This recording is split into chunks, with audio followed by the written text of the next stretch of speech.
Chers étudiants, bonjour.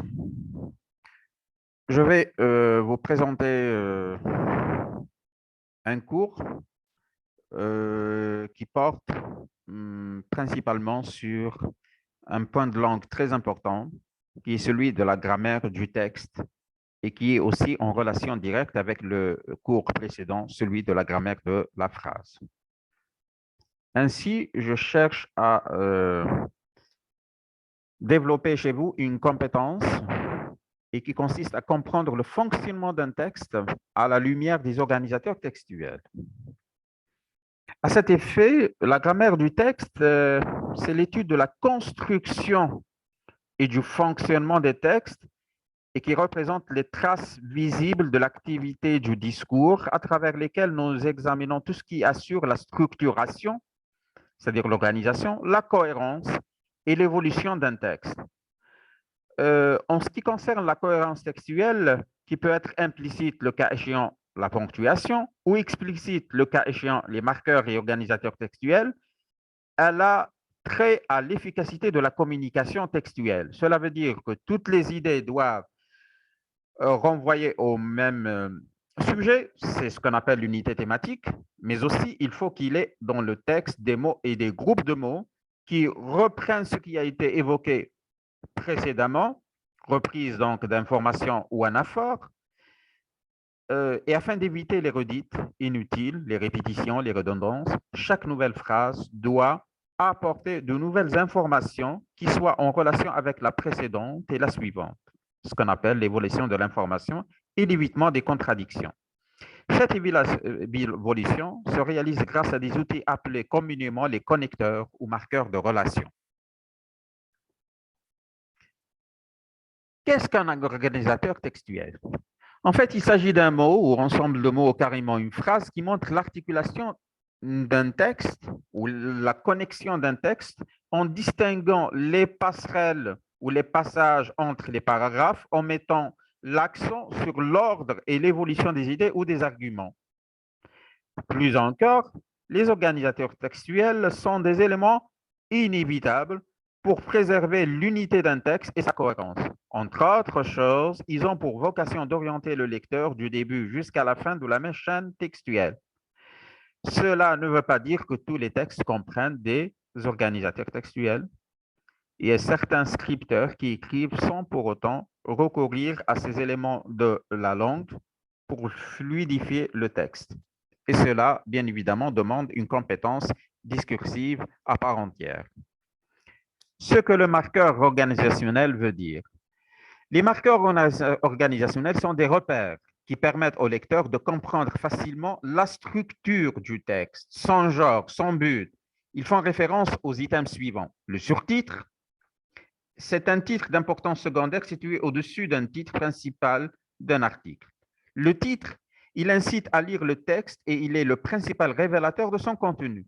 L'intertitre, situé à l'intérieur même d'un texte, il le subdivise en parties et sert à en indiquer l'aspect étudié. Le chapeau, c'est une phrase ou un paragraphe qui suscite l'intérêt du lecteur. Le paragraphe, c'est un bloc de sens formé d'un groupe de phrases isolées par des espacements. Il participe à l'organisation matérielle du texte et facilite la compréhension. Les marqueurs typographiques ou la typographie tout simplement, ce sont les indications graphiques qui permettent de retracer l'organisation du texte. Ils sont visibles via la mise en page, les caractères, la ponctuation, les chiffres, les illustrations, etc. La note de bas de page, repérable au moyen d'un numéro, elle fait foi d'un commentaire, une explication ou d'une définition située au bas du texte et isolée par une ligne. Une ligne, c'est ça. Marqueur de relation organisateur textuel.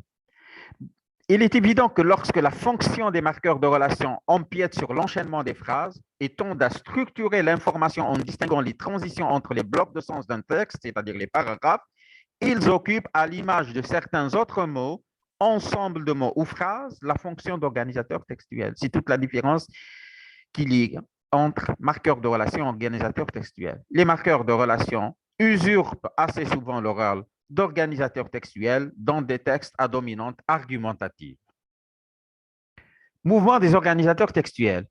En termes simples, les organisateurs textuels marquent l'ordre et l'évolution idéale, c'est-à-dire au niveau des idées, et leur rôle primordial consiste à discriminer les passerelles entre les blocs de sens. En règle générale, ils se situent en tête de phrase ou en tête de paragraphe et parfois même au centre même du paragraphe.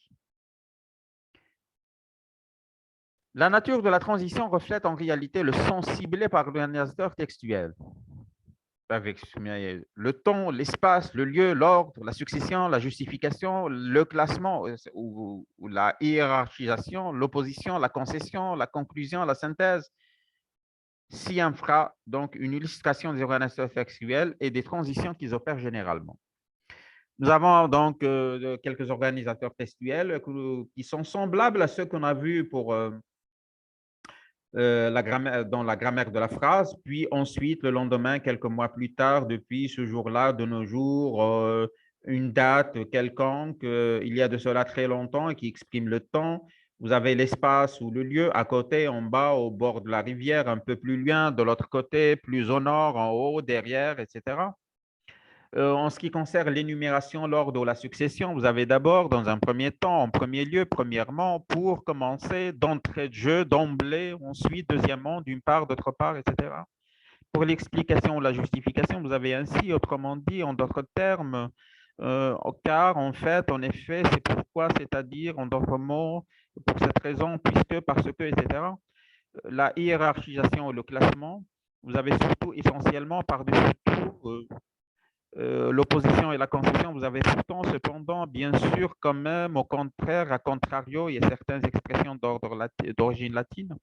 Vous avez la conclusion, donc, ainsi, en somme, finalement, en résumé, en définitive, en conclusion. Donc, ce tableau, il est donné à titre indicatif. Alors, en guise de consolidation, je vous propose l'exercice suivant et qui consiste à mettre certains marqueurs de relation, 3 en fait, néanmoins, en effet, par exemple.